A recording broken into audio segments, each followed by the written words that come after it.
नमस्कार दोस्तों। Subject strength of material का आज मैं नेक्स्ट लेक्चर लेकर आया हूं, जिसमें हम लोग समझेंगे चैप्टर स्ट्रेस स्ट्रेन के कुछ न्यूमेरिकल क्वेश्चन। इस चैप्टर के न्यूमेरिकल क्वेश्चन को मैंने अलग अलग पार्ट्स में डिवाइड किया हुआ है, टॉपिक और जो फॉर्मूलों का यूज है उसके अनुसार, जिससे आपके एक जैसे कंसेप्ट एक पार्ट्स में क्लियर हो सके। आप हमारी एबी क्लासेस एप्लीकेशन को डाउनलोड जरूर करें। डिस्क्रिप्शन बॉक्स में मैंने इसकी लिंक दे रखी है, उसमें जाकर आप ऑल एग्जाम कैटेगरी में जाएं। उसके बाद डिप्लोमा बीटेक ऑनलाइन क्लासेस लिखा दिख जाएगा, इस सेक्शन में जाएंगे आपको तो ई बुक और वीडियो मिल जाएंगे। अब चलते हैं, आज का लेक्चर स्टार्ट करते हैं। तो सबसे पहले हमें न्यूमेरिकल क्वेश्चन को पूरा पढ़ना है अच्छे से। लिखा है अब prismatic bar has a cross section of 25 mm into 50 mm। अगर आपको समझ में आता है कि जो डाटा दिया हुआ है क्या दिया, तो उसको भी आप मन में याद रखें। जैसे मुझे समझ में आ गया 25 mm इंटू 50 mm, ये जो हमारी थिकनेस और विड्थ दी है यह एरिया के रूप में दी गई है। क्योंकि हम जानते हैं दोनों का एक दूसरे में मल्टीप्लाई करेंगे तो mm स्क्वायर बन जाएगा, तो हम समझ जाएंगे कि वह एरिया की यूनिट है। आगे लिखा है लेंथ, मतलब लंबाई दी है 2 मीटर। अब यहाँ पर mm है, यहाँ पर मीटर है, तो ये भी समझते हुए चलें कि हमें यहाँ पर यूनिट को परिवर्तन करना पड़ेगा। देखिए under N axial tensile force, और टेंसाइल फोर्स दिया है 19 किलो न्यूटन। इसको भी हमें किलो न्यूटन से न्यूटन में परिवर्तन करना पड़ेगा। The measured elongation of the bar, और जो चेंज इन लेंथ दी है कितनी दी है 1.5 mm दी है। आगे लिखा कंप्यूट द टेंसाइल स्ट्रेस, हमें टेंसाइल स्ट्रेस निकालना है and strength in the bar, और स्ट्रेंथ निकालना है। क्वेश्चन को पढ़ने के बाद सबसे पहले हमें क्या करना है, नीचे अच्छे से गिवन लिख लें। ऐसा गिवन लिखने के बाद हमें क्या करना है, जो भी डाटा गिवन है उसको लिख लेना। हम यहाँ पर सिंबल यूज करेंगे, जैसे कि एरिया दिया हुआ है, स्टार्टिंग में बता चुका हूँ, ए वाला दोनों का मल्टीप्लाई थिकनेस एंड विड्थ का। तो सबसे पहले उसका मैं फॉर्म जो हमारा सिंबल है वह यूज करूंगा, एरिया नहीं लिखूंगा, तो आप समझ जाए एज कल टू क्या लिखा हुआ है एरिया। तो जो वैल्यू दी उसको लिख लें 25 mm इंटू 50 mm। इसके बाद हमें जो डाटा दिया उसको लिखने के बाद इसको अगर इसको कैलकुलेट कर सकते हैं तो कैलकुलेट भी करें, इसका इसमें मल्टीप्लाई करेंगे। तो जो मेरी कैलकुलेशन के अकॉर्डिंग आ रहा है वह आ रहा है 1250, और mm से mm में मल्टीप्लाई होगा तो क्या हो जाएगा mm स्क्वायर। तो ऐसा करके रख लें। सेकंड यहाँ पर देख रहा है लेंथ दी है, तो लेंथ को आप स्मॉल एल या कैपिटल एल जिससे भी डिनोटेट करना चाहे उससे कर सकते हैं। मैं यहाँ पर कैपिटल एल लिख देता हूँ जिससे आपको अच्छे से दिखाई दे। 2 मीटर लिखा हुआ है। अब यहाँ पर याद रखें ये mm में यूनिट दी है, ये मीटर में दी है, तो मीटर को mm में चेंज करना है। मीटर को mm में चेंज करने के लिए हम क्या करते हैं, 10 की पावर 3 का मल्टीप्लाई करते हैं, या फिर जैसे बोलते हैं 1000 का मल्टीप्लाई करना। तो ये किस में चेंज हो जाएगी mm में, इसको भी चेंज करके रख लें। इसके बाद यहाँ पर देखा टेंसाइल फोर्स दिया है, तो फोर्स को आप P से भी नोटेट कर सकते हैं, F से भी नोटेट कर सकते हैं। मैं यहाँ P से नोटेट कर देता हूँ। P इक्वल टू क्या हो जाएगा 90 किलो न्यूटन लिखा हुआ है, जैसा क्वेश्चन में दिया वैसा लिख लें। तो इसकी यूनिट परिवर्तन कर लें, तो क्या हो जाएगा 90 की जगह 90 रहने दें, और इसमें मल्टीप्लाई कर दें 10 की पावर 3 का, और जो किलो की जगह क्या लिख दिया मैं 10 की पावर 3 लिख दिया, और न्यूटन की जगह आप न्यूटन लिख दें। 10 की पावर 3 हो गया और न्यूटन लिख दिया। अब आगे दिए change in length. Change in length को चेंज इन लेंथ नहीं लिखेंगे हम, किससे डॉट करते हैं डेल एल से। ऐसा स्मॉल एल भी लिख सकते हैं, हमने यहाँ पर कैपिटल एल लिख दिया है, डेल एल मतलब चेंज इन लेंथ। तो कितना दिया हुआ है 1.5 mm दिया हो, तो 1.5 mm ही रहना है, क्योंकि mm को mm में ही लेना है। अब हमें जो निकालना है उसको भी जरूर लिखें। यहाँ पर लिखा टेंसाइल स्ट्रेस। अब स्ट्रेस को मैं यहाँ स्ट्रेस लिख सकता हूँ, लेकिन नहीं लिखना चाहे तो आप सिंबल भी यूज कर सकते हैं। मैं सिंबल भी यूज करूंगा, जिससे आपको समझ में आया। हम इसको सिग्मा से डिनोटेट करते हैं और इसको यहाँ पर क्वेश्चन मार्क लगा दें, और हमें स्ट्रेन निकालना है। स्ट्रेन भी हम लिख देते हैं, जिससे आपको याद रहे कि क्या निकालना है। स्ट्रेन स्ट्रेन को हम स्मॉल ई से एप्सिलॉन या स्मॉल ई से डिनोटेट करते हैं, तो हम यहाँ पर स्मॉल ई लिख देते हैं, इसको भी क्वेश्चन मार्क लगा देते हैं। तो हमें क्या निकालना है, स्ट्रेस और स्ट्रेन निकालना है। तो फर्स्ट जो हमें निकालना है उसको हम यहाँ पर ऐसा नंबरिंग करके फर्स्ट वाला डाल देते हैं। तो यहाँ पर हम क्या लिख देते हैं स्ट्रेस, ऐसा लिख के रख लें सिग्मा। तो स्ट्रेस का हमें फॉर्मूला याद होना चाहिए, या आप बी नो दैट वगैरह कुछ भी लिख सकते हैं, लेकिन नहीं लिखना चाहे तो हम डायरेक्ट इसका फॉर्मूला यहाँ पर लिख रहा है। स्ट्रेस इक्वल टू होता फोर्स अपॉन एरिया। क्या होता फोर्स अपॉन एरिया। फोर्स को हम पी से डिनोट करा तो यहाँ पी लिख देते हैं, इससे आपको जो डाटा दिया हुआ है अच्छे से याद आ जाए। और क्या होता है एरिया, एरिया लिख लें, यहाँ पर मैंने सिंबल लिख दिया। अब इसको हम कैलकुलेट कर रहे हैं तो हम क्या करेंगे, यहाँ पर इसकी वैल्यू पुट करेंगे तो फोर्स की वैल्यू कितनी दी 90 इंटू 10 की पावर 3, यहाँ पर लिख दें 90 इंटू 10 की पावर 3। एरिया जो दिया हुआ है उसको लिख लें, यहाँ पर कहते हैं 1250 हमने कैलकुलेट करके रखा हुआ है 1250। अब इसको हमें कैलकुलेट करना है, तो जो मैंने कैलकुलेट किया हुआ है हमें क्या करना है, सिर्फ कैलकुलेटर में जाना है 90 टाइप करना है इंटू 10 की पावर 3 टाइप करना, इक्वल का निशान दबा देना, फिर जो वैल्यू आई उसमें 1250 का डिवाइड कर देना, और जो हमारी वैल्यू आ रही कैलकुलेशन के अकॉर्डिंग वो आ रही 72। जो यूनिट जरूर लिखें, ऊपर की यूनिट न्यूटन थी और नीचे की क्या है एमएम स्क्वायर, तो न्यूटन एमएम स्क्वायर इसकी यूनिट हो जाएगी। तो हमें आपको समझ में आ गया होगा स्ट्रेस कैसे कैलकुलेट करना। सेकंड हमें क्या कैलकुलेट करना, स्ट्रेन। तो हम यहाँ पर स्ट्रेन लिख लेते हैं। स्ट्रेन हम किससे डिनोट कर रहे हैं, स्मॉल ई से। इसका टू क्या होता है चेंज इन लेंथ, क्या होता है चेंज इन लेंथ।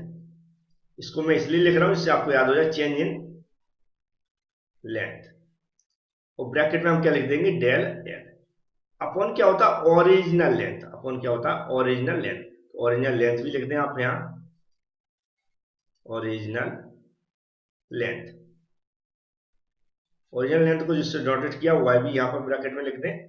अब हमें वैल्यू पुट करना, तो चेंज इन लेंथ हम देखते हैं क्या दिया, डेल एल 1.5 दिया हो तो 1.5 यहाँ पर रख लें, बटे ओरिजिनल लेंथ कितनी दी है, ओरिजिनल लेंथ ऊपर दी 2 इंटू 10 की पावर 3, तो यहाँ पर लिख दें 2 इंटू 10 की पावर 3। अब कैलकुलेटर सिर्फ हमें कैलकुलेट करना है, तो जो मेरी कैलकुलेशन के अकॉर्डिंग आ रही वो आ रही 7.5 इंटू 10 की पावर -4, 7.5 इंटू 10 की पावर -4। इसकी कोई भी यूनिट नहीं होती क्योंकि ऊपर की जो यूनिट है वो क्या क्या है एमएम है, और नीचे की भी यूनिट क्या है एमएम है, तो एक दूसरे से कैंसिल हो जाती है, तो इसकी कोई भी यूनिट नहीं होती।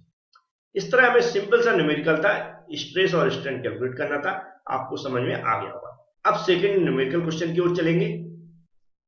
तो नेक्स्ट क्वेश्चन लिखा है steel rod 1 metre long, long मतलब लंबाई दी है, एंड 20 mm इंटू 20 mm मतलब मल्टीप्लाई में दिया है, mm इंटू mm मतलब स्क्वायर हो जाएगा, तो क्या दिया है एरिया दिया है, क्रॉस सेक्शन लिखा भी है।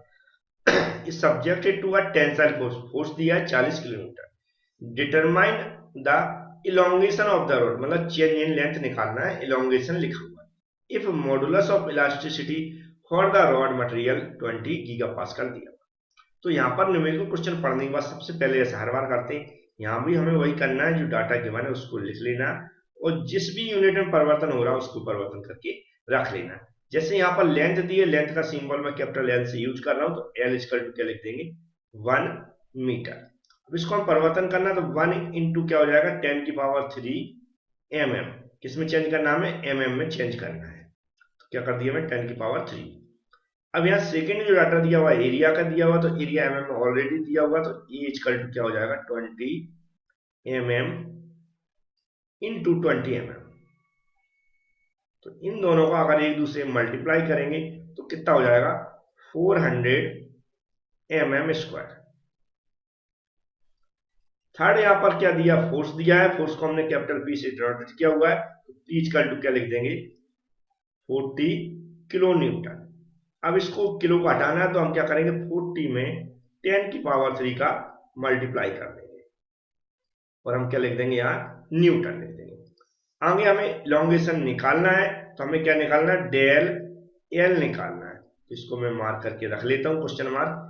आगे मॉडुलस ऑफ इलास्टिसिटी जो रहती है उसको हम कैपिटल ई से डिनोटेट करते हैं, तो कैपिटल ई इक्वल टू कितना दिया 200 गीगा पास्कल। अब गीगा पास्कल को भी हमें किसमें चेंज करना है न्यूटन पर mm स्क्वायर में, तो इसको कैसे परिवर्तन करते हैं ध्यान से सुने, हमें डायरेक्ट याद कर लेना। 20 गीगा को हटाने के लिए हम क्या करते हैं 10 की पावर 9 का मल्टीप्लाई करते हैं। गीगा को हटाने के लिए 10 की पावर 9 का मल्टीप्लाई किया जाता है, तो ये चेंज हो जाता है, ये पास्कल इक्वल टू होता है न्यूटन पर मीटर स्क्वायर। क्या होता है pascal equal to Newton per metre square, तो इसको ऐसा लिख सकते हैं। अब इसको हमें mm स्क्वायर में चेंज करना है, तो 200 की जगह 200 रहने दें, और मल्टीप्लाई कितने कर दें 10 की पावर 9 का जो ऑलरेडी है, अभी मैंने गीगा को चेंज किया था। अब हमें किस में करना है, mm स्क्वायर में चेंज करना। तो क्या हो जाएगा, न्यूटन जो मीटर से mm में चेंज करने के लिए हम क्या करते हैं, 10 की पावर 3 का मल्टीप्लाई करते हैं। तो यहाँ स्क्वायर है तो 2 बार 10 की पावर 3 का मल्टीप्लाई कर दें तो ये क्या हो जाएगा, mm स्क्वायर हो जाएगा। अब 3 3 6 घातें हो जाएंगी, 9 में से 6 चली जाएंगी तो कितनी बचेंगी, 3 बचेंगी। तो इस तरह ये परिवर्तन कितना हो रहा है, 200 क्या बचा है, इंटू 10 की पावर 3 बचा हुआ है, और ये चेंज हो जाएगा किसमें, न्यूटन पर mm स्क्वायर में। अगर आपको याद है तो डायरेक्ट इसके बाद आप कैसा लिख सकते हैं, E इक्वल टू कैसे परिवर्तन हो जाएगा, 200 इंटू 10 की पावर 3 न्यूटन पर mm स्क्वायर। ऐसा भी आप डायरेक्ट लिख सकते हैं, ये सभी स्टेप स्किप करिए अगर आपको याद है। नहीं है तो हमने कन्वर्ट करने का तरीका बता दिया, फाइनल वैल्यू ये इसी को मैंने यहाँ लिख दिया बस। अब हमारे पास जो डाटा मिल गया, चेंज इन लेंथ निकालना है। तो चेंज इन लेंथ का हमें फॉर्मूला याद होना चाहिए। क्या होता है, डेल एल इक्वल टू हम लिख भी देते हैं चेंज इन लेंथ, जिससे आपको याद हो जाए change in length. Change in length का डायरेक्ट फॉर्मूला बता रहा है जिससे हमें कैलकुलेट करना है। तो डेल एल इक्वल टू जो फॉर्मूला होता है वह होता है फोर्स मतलब P into length upon area into modulus of elasticity. अब ये फॉर्मूला बनता कैसे वो थोड़ा सा मैं समझाने की कोशिश करूंगा। आपको सिर्फ ये फॉर्मूला यूज करना है, जो मैं समझा रहा हूँ सिर्फ समझने के लिए। तो हम जानते हैं क्या होता है, जो हमारा चेंज इन लेंथ होता है वह कहां से, जो स्ट्रेस स्ट्रेन आपने पढ़ा होगा वहीं से आता है। कैसे आता है, आपने पढ़ा होगा जो हमारा हुक्स लॉ है उसमें ऐसा देखा होगा, जो मॉडुलस ऑफ इलास्टिसिटी या फिर यंग मॉडुलस है वह हुक्स लॉ के अनुसार क्या होता है, स्ट्रेस अपॉन स्ट्रेन। ऐसा आपने पढ़ा होगा। जब मैंने हुक्स लॉ पढ़ाया समझाया था उसमें एक फॉर्मूला निकालना भी समझाया, फिर भी एक बार निकाल के दिखा देता हूँ। स्ट्रेस इक्वल टू क्या होता है, फोर्स अपॉन एरिया। तो स्ट्रेन क्या होता है, change in length upon original length. अब इसको हम कन्वर्ट करेंगे तो पी बटे ए हो जाएगा क्योंकि फोर्स अपॉन एरिया है, और ए इसका जो लास्ट वाला टर्म है कहाँ पहुंच जाता है, ऊपर पहुंच जाता है, और डेल एल कहाँ जाएगा, नीचे आ जाएगा। अब अगर हमें ई इक्वल टू ए मिलता है और डेल एल हमें निकालना है तो डेल एल हमारा बाहर आ जाएगा, इसको मैं कैपिटल एल लिख देता हूँ, डेल एल बाहर आ जाएगा और पी ऊपर रहेगा इंटू एल ऊपर रहेगा, और ये डेल एल है इसकी जगह क्या पहुंच जाएगा, कैपिटल ई पहुंच जाएगा। तो ए की जगह ए लिख दें और डेल एल की जगह क्या लिख दें, कैपिटल ई लिख दें, क्योंकि ई की जगह हमने क्या लिख दिया, डेल एल। तो इस तरह हमारा डेल एल इक्वल टू क्या फॉर्मूला बन गया,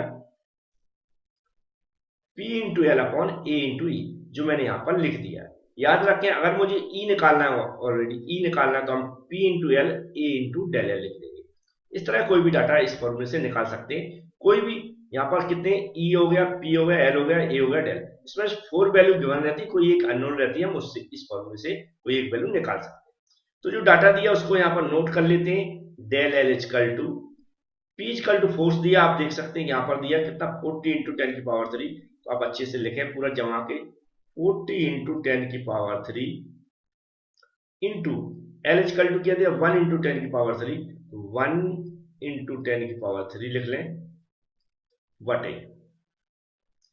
अब डाटा नीचे का क्या दिया हुआ है, एरिया दिया हुआ है, कौन सा, ए वाला जो एरिया फॉर्मूले में है, एरिया इक्वल टू देखेंगे तो कितना दिया, 400 लिख लें, यूनिट इसके अंदर न लिखें, इंटू ई इक्वल टू क्या दिया, जो यहाँ पर लिख दिया था मैं 200 इंटू 10 की पावर 3, यहाँ पर लिख दें 200 इंटू 10 की पावर 3। अब 10 की पावर 3 यहाँ पर 10 की पावर 3 है, एक दूसरे से क्या हो जाएंगे, कैंसिल हो जाएंगे, इसको एक दूसरे से कैंसिल कर दें। हमारे पास जो डाटा बचा हुआ उसको कैलकुलेट करें। सबसे पहले ऊपर की वैल्यू कैलकुलेट करके रखें। तो ऊपर की वैल्यू जो कैलकुलेट करेंगे आप, जो भी आएगी उसको रख लें, फिर नीचे की वैल्यू कैलकुलेट करके रख लें। तो मैं बता देता हूँ कितनी आ रही कैलकुलेट करके। तो अगर जैसे मैं बताया, अगर इसको और इसको कैंसिल कर देते हैं तो देखो 4 की जगह तो 4 आ जाएगा और 0 की जगह 0 आ जाएगा, और 3 जीरो इसकी बढ़ जाएंगी, तो 1 2 3 बटे में क्या हो जाएगा, तो 4 से 2 में मल्टीप्लाई करेंगे तो 8 हो जाएगा, और 2 जीरो इसके आएंगे, 2 जीरो इसके आएंगे, तो 1 2 3 4। अब इसको हम जब कैलकुलेट करेंगे तो डेल एल की जो फाइनल वैल्यू आएगी वह आ रही मेरे अनुसार 0.5 mm। यही हमने पूछा था क्वेश्चन के अंदर, या पूछा गया था, तो हमारा ये आंसर आ गया। अब नेक्स्ट न्यूमेरिकल इस तरह का है, वो भी देखते हैं। नेक्स्ट क्वेश्चन लिया, इसमें लिखा circular rod of 12 mm diameter. यहाँ पर एक सर्कुलर रॉड है और डायमीटर 12 mm दिया है। बाय टेस्टेड ऑफ टेंशन, मतलब टेस्टेड किया जा रहा है टेंशन, मतलब टेंशन फोर्स के अंडर में। द टोटल इलोंगेशन, उसमें जो चेनिंग लेंथ आ रही है, इलोंगेशन आ रहा हुआ 300 mm लेंथ, वाज 0.22 mm। मतलब जो लेंथ है इसकी जो 300 mm है, और जो उसमें इलोंगेशन आ रहा है, चेनिंग लेंथ आ रही है, वो आ रही है 0.22 mm। अंडर टेंसाइल लोड दिया है 17 kilo newton. Find the value of E, और हमें कैपिटल ई निकालना है। तो सिंपल सा न्यूमेरिकल, सबसे पहले हम क्या करेंगे, जो गिवन डाटा उसको नोट कर लेते हैं हर बार की तरह। तो हम क्या करेंगे, यहाँ पर क्या डायमीटर दिया, तो डायमीटर को हम स्मॉल डी से डिनोटेट करते हैं, तो स्मॉल डी इक्वल टू क्या हो जाएगा, 12 mm। इसके बाद जो डाटा दिया हुआ यहाँ पर देख रहा है लेंथ दी है, तो लेंथ को हम कैपिटल एल से डिनोटेट किया हुआ, तो कैपिटल एल लिख लें और 300 लिख देते हैं, और जो यूनिट है उसको जरूर लिखें, mm दिया। आगे चेंज इन लेंथ लिखा है, तो चेंज इन लेंथ को हमने जैसे बताया था डेल एल से हम डिनोटेट कर रहे हैं, तो डेल एल लिख दिया, कितना लिख देंगे 0.22 mm। फोर्स दिया है, तो फोर्स को हमने कैपिटल पी से डिनोटेट किया है, तो कैपिटल पी इक्वल टू कितना लिख देंगे 17, जो दिया है किलो न्यूटन। तो किलो न्यूटन को हम क्या करेंगे, न्यूटन में चेंज करेंगे, तो 17, एक जो किलो लिखा हुआ है, के लिखा हुआ है, इसकी जगह हम क्या लिख देंगे 10 की पावर 3 लिख देंगे और न्यूटन लिख देंगे।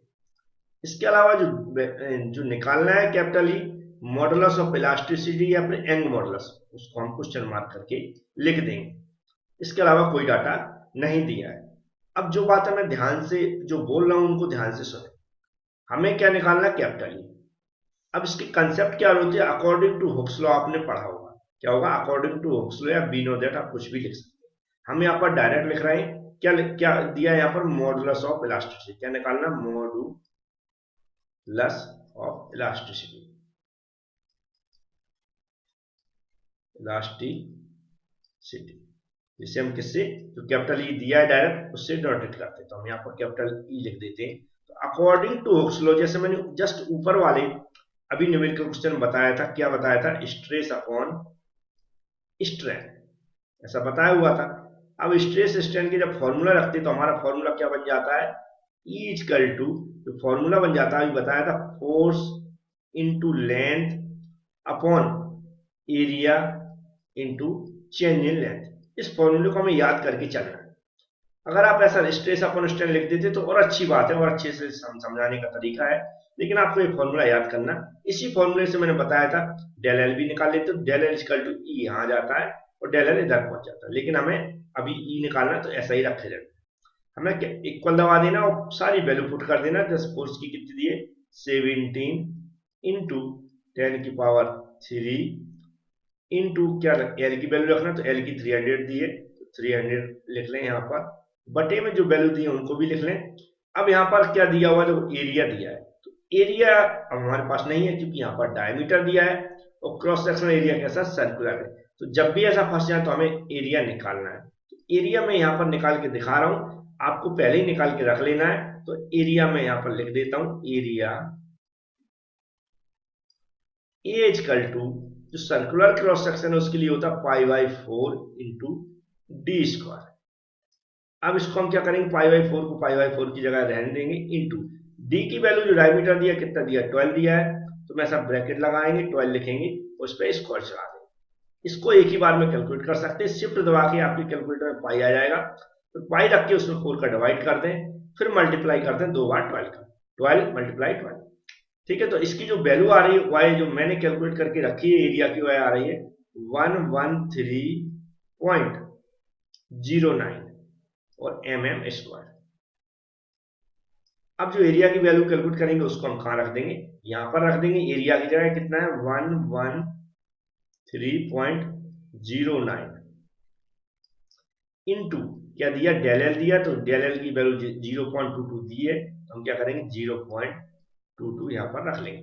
अब इसको हमें सिर्फ कैलकुलेट करना है, तो मेरी कैलकुलेशन के अनुसार ऊपर की वैल्यू आ रही है, आ रही है 5145, 51 के बाद 50 है, नीचे की जो मैंने कैलकुलेट करके रखी है आ रही 24.8798।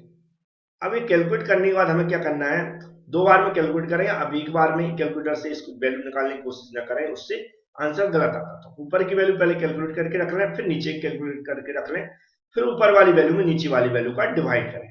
तो जो मेरे अकॉर्डिंग जो इसकी वैल्यू आ रही 204985.57।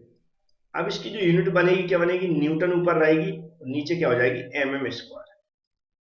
अब कई बार किलो न्यूटन में पूछा जाता तो हम क्या करेंगे, इस वैल्यू में 1000 का डिवाइड कर देंगे, 10 की पावर 3 का डिवाइड कर देंगे 1000 का, तो एक किलो न्यूटन में परिवर्तन हो जाएगी, किलो न्यूटन में परिवर्तन हो जाएगा। तो जो वैल्यू आ जाएगी वह कितनी आएगी, 204.985 किलो न्यूटन पर एमएम स्क्वायर। इस तरह इस न्यूमेरिकल को भी आप सॉल्व कर सकते हैं। अब एक और लास्ट न्यूमेरिकल है, उसको भी समझेंगे हम लोग। तो ये लास्ट क्वेश्चन है और ये क्वेश्चन पिछले एग्जाम में 5 नंबर का पूछा गया था। याद रखें, क्वेश्चन पूछा जा चुका है। लिखा हुआ है लोड ऑफ 5 किलोमीटर, मतलब लोड या फोर्स दिया है 5 kilometre, is to be rise with the help of a steel wire. उस स्टील के वायर पर लगाया जा रहा है जो उसको तानने की कोशिश कर रहा है।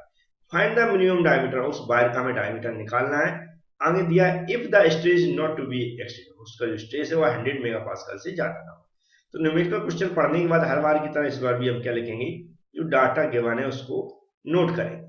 तो पहले क्या दिया हुआ है यहाँ पर, फोर्स या लोड दिया है जिसको हमने कैपिटल पी से नोटेट किया हुआ है स्टार्टिंग से ही, और जितना दिया है 5 न्यूटन उसको नोट कर लेते हैं। और किलो को हटाएं, किलो न्यूटन दिया हुआ है तो इसको किलो को हटाएंगे तो 5 की जगह 5 रहेगा, इंटू 10 की पावर 3 का मल्टीप्लाई कर देंगे तो न्यूटन में परिवर्तन हो जाएगा।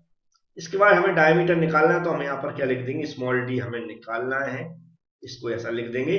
और जो स्ट्रेस दिया है, जो लिखा है स्ट्रेस, स्ट्रेस दिया है कितने, स्ट्रेस को हम सिग्मा से डिनोट करते हैं, लेकिन मैं स्ट्रेस लिख देता हूं यहाँ पर जिससे आपको और अच्छे समझ में आ जाए। स्ट्रेस सिग्मा इक्वल टू कितना दिया, 100 मेगा पास्कल। अब हमें इसको कन्वर्ट करना आना चाहिए, 100 जगह 100 रहने दें, और मेगा पास्कल, मेगा को चेंज करने के लिए हम 10 की पावर 6 का मल्टीप्लाई करते हैं, और पास्कल की जगह हम क्या लिखते हैं, newton per metre square. Pascal equal to क्या होता है, न्यूटन पर। अब इसको अगर हम इसमें चेंज करेंगे, डायरेक्ट हम न्यूटन पर एम स्क्वायर में चेंज कर रहे हैं, तो कैसे चेंज करते हैं यहाँ पर अच्छे से देख लें। 10 की पावर 6 जगह 10 की पावर 6 रहेगा, नीचे हम पहले भी बता चुके न्यूटन की जगह न्यूटन, नीचे मीटर स्क्वायर को एमएम स्क्वायर में चेंज करना है, तो 10 की पावर 3 का मल्टीप्लाई और 10 की पावर 3 का मल्टीप्लाई 2 बार हो जाएगा, और ये किस में चेंज हो जाएगा, एमएम स्क्वायर। ये 3 3 6 पावर हो जाएगी, ऊपर भी 6 तो एक दूसरे से कट जाएगा। हमारे पास जो बचेगा वो मैं यहाँ पर डायरेक्ट लिख रहा हूँ, क्या बचेगा, 100 की जगह 100 बचेगा, और क्या बचेगा, न्यूटन पर एमएम स्क्वायर बचेगा। तो आपको इसको याद, ये चेंज करना भी सीख सकते हैं डायरेक्ट। यहाँ पर जो बचेगा मैं एक बार इधर भी लिख देता हूँ जिससे आपको कंफ्यूजन ना हो, न्यूटन पर एमएम स्क्वायर। आपको इस तरह पूरा परिवर्तन करके यहाँ पर पहुंच सकते हैं, या फिर डायरेक्ट आपको याद है कि मेगा पास्कल को डायरेक्ट न्यूटन पर एमएम स्क्वायर में चेंज करने के लिए हम जो वैल्यू दी है उसी को लिख देते हैं। जैसे कि यहाँ 100 मेगा पास्कल दिया था, वो कैलकुलेट करने के बाद हमारा क्या आया, 100 ही आया, 100 न्यूटन पर एमएम स्क्वायर। इसको आप डायरेक्ट चेंज करके ऐसा भी लिख सकते हैं। अब हमें जो निकालना है उसको डायमीटर निकालना है, तो डायमीटर कैसे निकालेंगे, ध्यान से सुनो। पहले तो ये सर्कुलर क्रॉस सेक्शन है, एक रॉड है, स्टील वायर है, वायर का सेक्शन कैसा होता है, सर्कुलर होता है, तो उसका एरिया हमें याद होना चाहिए। हमें यहाँ पर हम लगाएंगे जो हमारा स्ट्रेस होता है उसके कंसेप्ट लगाएंगे, क्योंकि यहाँ पर स्ट्रेस की वैल्यू दी है, किसकी दी है, स्ट्रेस की, जिसकी वैल्यू दी है उसी कंसेप्ट यहाँ पर हम यूज करेंगे। तो जैसे हम बी नो दैट लिखते हैं हर बार, यहाँ पर नहीं लिख रहा है, समय परिवर्तन होता है, तो आप अच्छे से लिखे बी नो दैट। हम जानते हैं स्ट्रेस, यहाँ पर सिंबल भी लिखते हैं, सिग्मा इक्वल टू क्या होता है, फोर्स।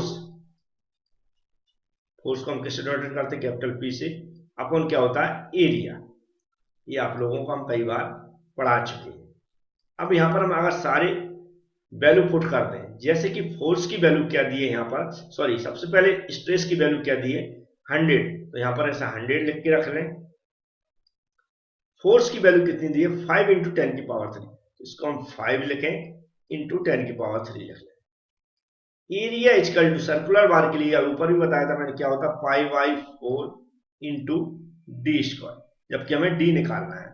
अब यहाँ पर इसको स्टेप बाय स्टेप सॉल्व करें, तो 100 जगह 100 रहने दें, और 5 में 10 की पावर 3 का मल्टीप्लाई करेंगे तो क्या हो जाएगा, 5 3 बार 0 आ जाएगा, बटे में पाई में 4 का डिवाइड करेंगे, पाई में 4 का जो डिवाइड करेंगे तो मेरी कैलकुलेशन के अकॉर्डिंग जो आ रहा है 7853,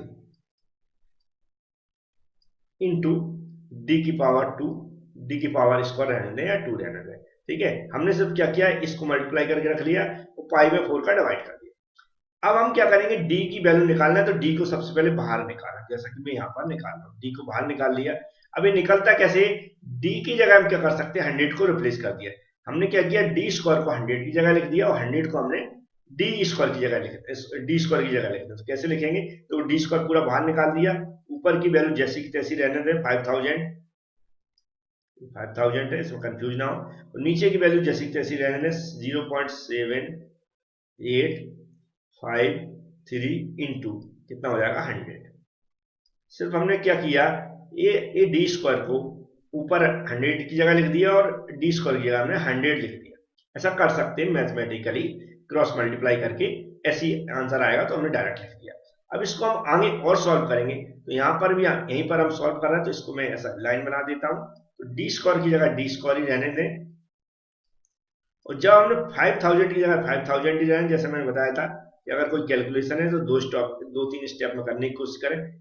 इसका इसमें जब मल्टीप्लाई करेंगे तो मेरी कैलकुलेशन के अकॉर्डिंग जो कैलकुलेट कर रहा हूं मैं, वह आ रहा है 78.53। अब हम इसको और कैलकुलेट करेंगे तो ऊपर की वैल्यू में नीचे वाली वैल्यू का डिवाइड करेंगे, तो डी स्क्वायर इक्वल टू जो वैल्यू आ रही है वह आ रही है 63.699। अब डी स्क्वायर का स्क्वायर हटाएंगे तो हम क्या करेंगे, डी इक्वल टू हो जाएगा, इधर क्या चला जाएगा, रूट का साइन चला जाएगा, तो 63.699 हो जाएगा, ऐसा रूट बन जाएगा। अब हम कैलकुलेटर से जो भी हमारा रूट का साइन दिया है उसको मतलब टाइप कर देंगे, जैसे रूट का साइन देखने लगेगा कैलकुलेटर के अंदर, ये वैल्यू टाइप कर दें और इक्वल का निशान दबा दें, तो लगभग 8 mm इसका डायमीटर आ जाएगा। तो उम्मीद है यहाँ पर लगभग मैंने 4 न्यूमेरिकल क्वेश्चन समझाने की कोशिश की, वह न्यूमेरिकल भी ये वाला समझा दिया जो पिछले एग्जाम में पूछा गया था, समझ में आया होगा। Thank you friends.